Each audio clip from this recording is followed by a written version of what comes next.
All right, welcome. We have Tyreia Grimes here today. She is a returning citizen and she came to share her experience with us. A lot of times, we don't get the full view, right? We get what our perception is or what our experiences are. So we wanted to make sure that we let the community know what it's really like. So welcome. Just kind of give your name and tell us a little bit about yourself. Welcome. Well, thanks for having me. My name is Tyreia Grimes. I am an ex-felon uh, who have turned their life around to assist people, help other people what I've been through and other trauma, because I know that it's hard and um, it's a struggle, but I'm doing it. And if I can do it, I feel that others can do so. I want to be able to show them that they can get over, the fear of not going back to prison if we do what's necessary and if our heart is really in it. That's right. And my heart has been in it. My heart has been in it. And it's a passion of mine, even though I have not been back to prison in maybe over 14 years, I want to say, or more. I've did I'm still doing all the things necessary to continue to keep my life on track. As I said, it's a struggle, and I'm helping everybody that I can to let them know that we can make it. We don't have to go back to prison to feel satisfied or to do something violently. Everybody has a different way, a different reason as to why they went back to prison. I'm still trying to find out the reason, but I know God takes us through what we have to get where we need to be. And I told him the last time I was in prison, Lord, I'll never come back to prison if I have to live in a cardboard box. And I basically done that. Homeless a couple of times. But I just keep pushing because I know that the light will get brighter on the other side is what I know. Yeah, Um, truly an inspiration. Truly. I think that's a lot of times, how it is. Like we look at the offense, but we rarely consider how the person got to that point. So I would like for you to share with us, how did you get to that point in life? And do you believe that your reaction, was caused by something you were going through? Like, how did you get to that point?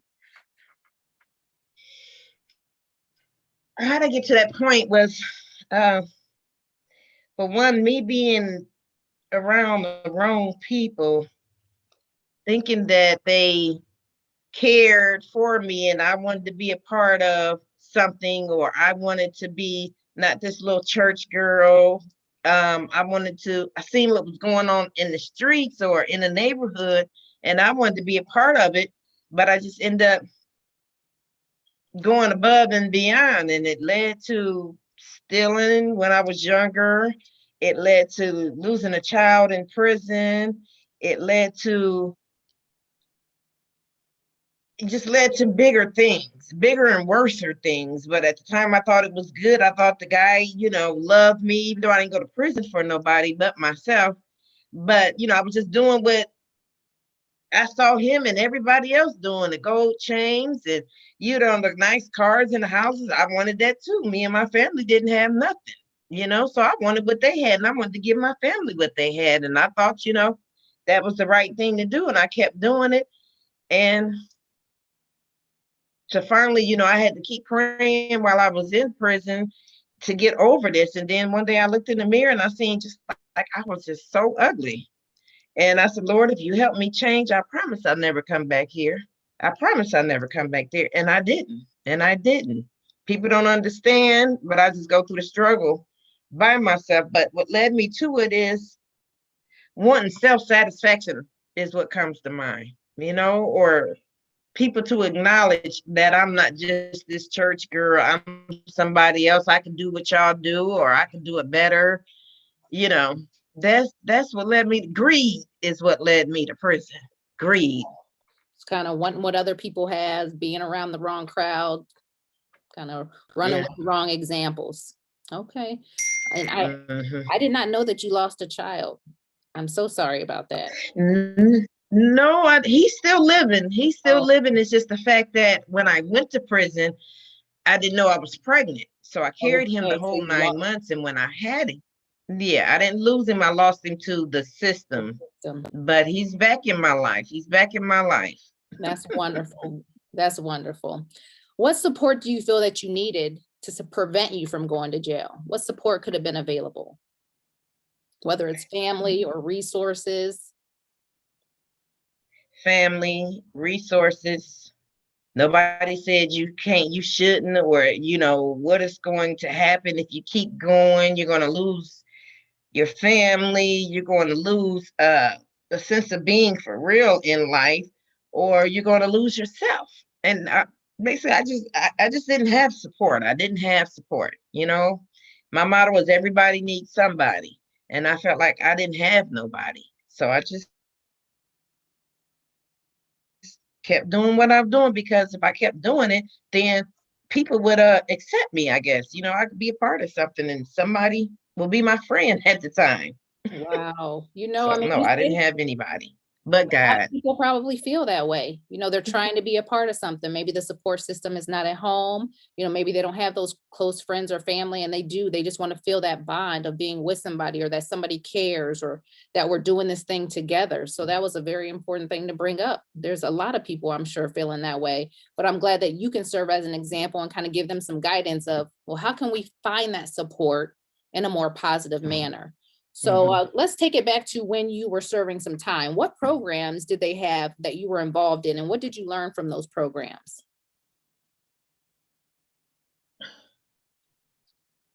There Wow. was no program.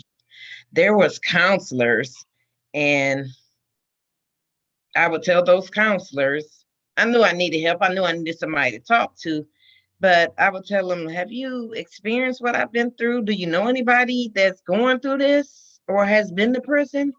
No. Well, I'm sorry, but you can't help me. You can't help me. If you don't know where I've been, or you haven't walked in my path or my footsteps, any shape, form, or fashion, you can't help me.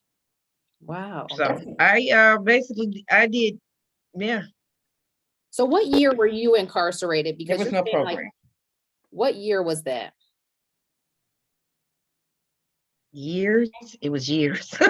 Years ago. Okay. uh, So, 'cause I hear about a lot of things about them saying that they have a lot of programs going on now. So I was just wondering, was there a shift and now they do offer a lot of programs in jail that's helping citizens kind of turn their lives around? But you're stating that you really didn't have any good programs available there, just counseling. just counseling is what they had, and they gave you a couple dollars when you went out the gate, and that was it. Okay. There was no programs. Well, Mm-mm. it So sounds like that. That's I one thing. think Go ahead. I think there's programs now, but to me, honestly, I do talk to a lot of people, or I even go to some of the offices and I ask people who have been to prison, do you feel like you're getting the help you need? And they say no. I said, do they have any programs? Is the programs helping you? They say no. I know there's programs, but as far as the people actually getting help, I don't know. Some people say no, but I want to be the people when they come say yes. But no, at the time there was no programs. The only program I knew was to walk the path with God in order to help me. Okay. Well, that sounds like something that we might need to look into, because what if there are other people feeling like, even like you said with the counselors, you felt like if you didn't walk my path, or you don't know someone that has walked my path, how are you guiding me?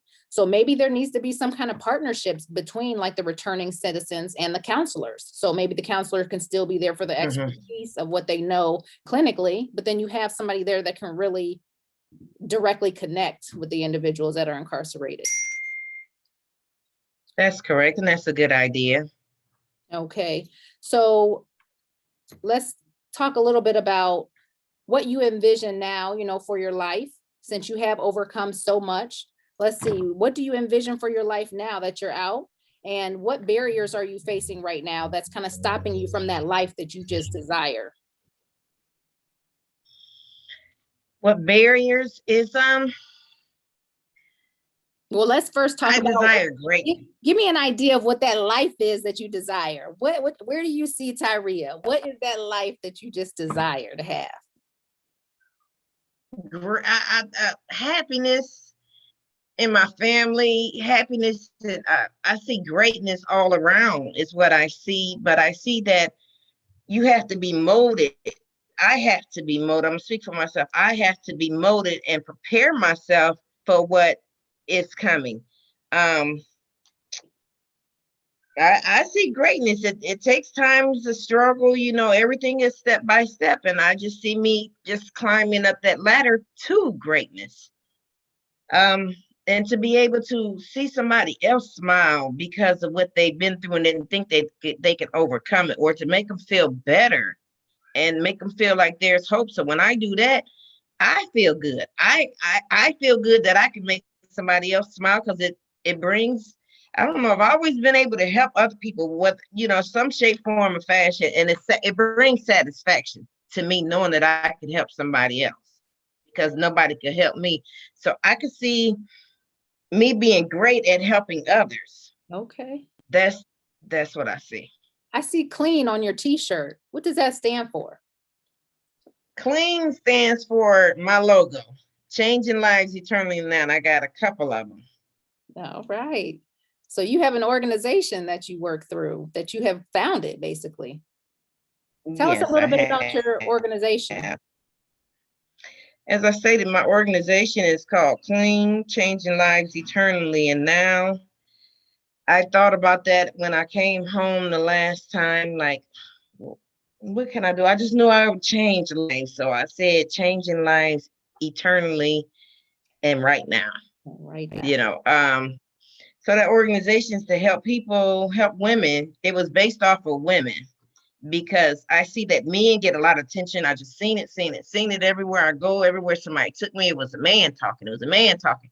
Which is fine. But I never saw a woman talking. I never saw them giving a woman help. I never seen them acknowledging a woman that they've been through the storm and overcame the storm, or shall I say, overcoming the storm. I never saw that. So I said that I wanted to be that woman to help other women change their lives and know that it's possible. It is very so possible. That sounds like a strong mission. That's a strong mission, and it's well needed. Very much so. Yes, Do you feel like you're facing any is. barriers to reaching that life that you desire? Are there any barriers in your way at this time? The barriers that I feel like I'm facing, I'm just feeling like every every path that I come across is I hit a wall.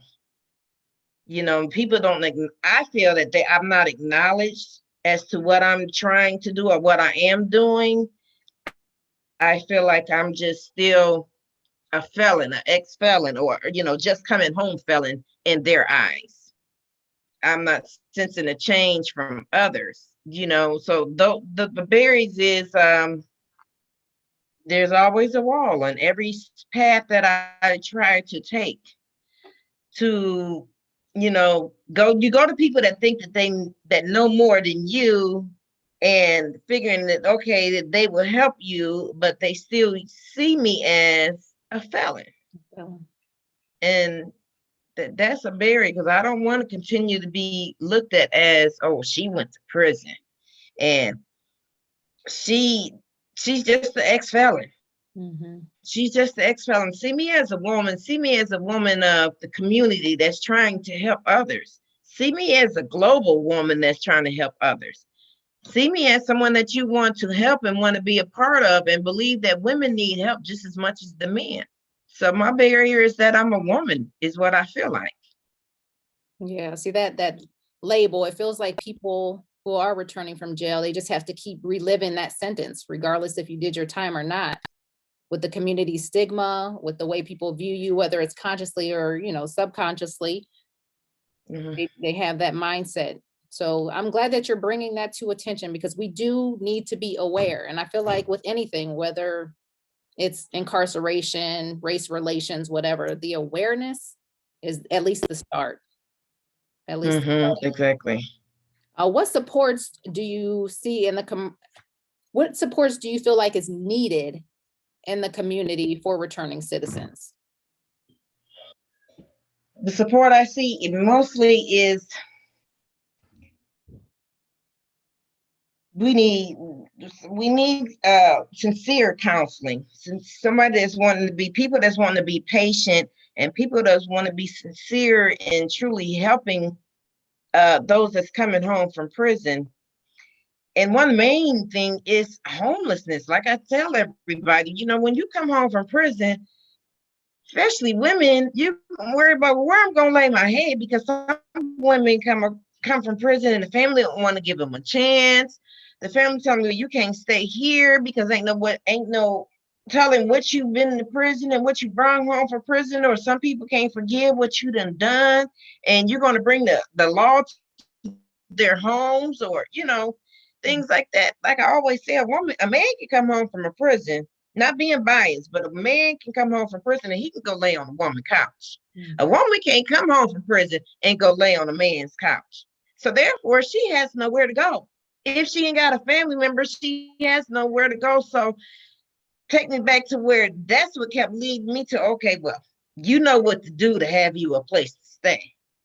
So I kept doing it, and I kept doing it and kept doing it until finally, I got tired, and I said, okay, well, if I got to live in a cardboard box, this is what I'm going to have to do. So it's homeless. It's being homeless when they come home from prison, because you can come home and not have a place, but people want you to get a job. How can you get a job? Because when you leave here, your mind, while you at work, you wondering, where am I going to sleep? Where am I going to go? So you can't focus on doing right when you have no place to lay your head. Okay. That's definitely a valid point. So you're saying to the community out here, we need to start with housing. We need to start by giving these returning citizens a place of stability so that they can surround themselves with the other positive things, but it has to start with stability, a place to lay your head. How was it accessing employment? How was it accessing food, things like that? Oh, it was hard. It was hard. It was hard accessing employment. You have to basically know somebody that knows somebody in order to, that's what I had to go through. And it was a journey that I said that I truly didn't mind walking, but I didn't know it was going to be this hard. Truly didn't mind walking to be able to be a testimony of somebody else, to let them know it can happen. But basically you have to know somebody to get you in, especially when you just coming home from prison. Excuse me. But and the workforce was like, right now in this case, farms, it's Sugardale, it's things like that. And my experiences with them, I did go, but I would literally get sick, probably because being in factories in prison is knowing that I didn't want to come home and do that. But there's nothing for a woman but to go work in case farms or something like that, but something easy. You have to be home from prison for like 3 years in order for somebody, 3 years or more in order for somebody to hire you. Now, there are some that may take a chance, but those are privately owned employment. It's not, say, a factory, not a factory, but it's not a, how can I say it? It's not a, help me out here. It's not, just put like this, is you just have to be home like 3 years in order to get a good paying job, to be able to try to balance things out. Okay. All right. So just to kind of summarize and recap what you have provided to us, is basically saying returning citizens, they need somebody who has been there, been in their shoes, or know somebody who's been in their shoes when it comes to the counseling aspect. You want somebody that understands, so that when I'm talking to them, I know that you can relate. I can kind of take your advice, even if they're partnering with an actual counselor who hasn't. You're saying they need housing. And you're also saying employment is going to be essential. And we all know food is essential, because you can't sustain life without food and water. So food is sometimes you're going to go through it with your belly aching, because I went through it and sometimes I'm still going through it. But God provides a way if you determine. Okay, because those are the things too, like you say, it could cause you to just, that cycle. I'm gonna do what I need to do to get what I need. And then there you go. It's that cycle back in. Nobody's gonna help me. So I got to go back to what I know, and I'm gonna make sure that I have what I have. So then you have that cycle. So we got to break that cycle. Well, I really appreciate you taking the time to share this with us because it's really going to open a lot of people's eyes. And you are such a dynamic person. And I just pray that you really get the help that you need to kind of continue to grow. And just know that all of your work, of course, is not in vain. It may seem like it may seem like you're stagnant and you're hitting those walls, but God is going to be working in your favor. He's going to be working in your favor. You're trying to do a I'm good thing. praying. Yes, yes. Hmm. So as you know, we're in the process of conducting a 3-part second chance series. April 25th, we talked about Stark County's reentry court. April 27th, we're highlighting a bunch of resources for returning citizens. And then on April 29th, we're going to conclude the series with empowerment strategies. So different things that you can do to empower yourself to stop that cycle of incarceration. So again, we thank you so much for joining us today. We appreciate all that you shared with us, and you have a good evening. You're welcome. It's my pleasure. You do the same. Thank you. Thanks for inviting me. You're welcome.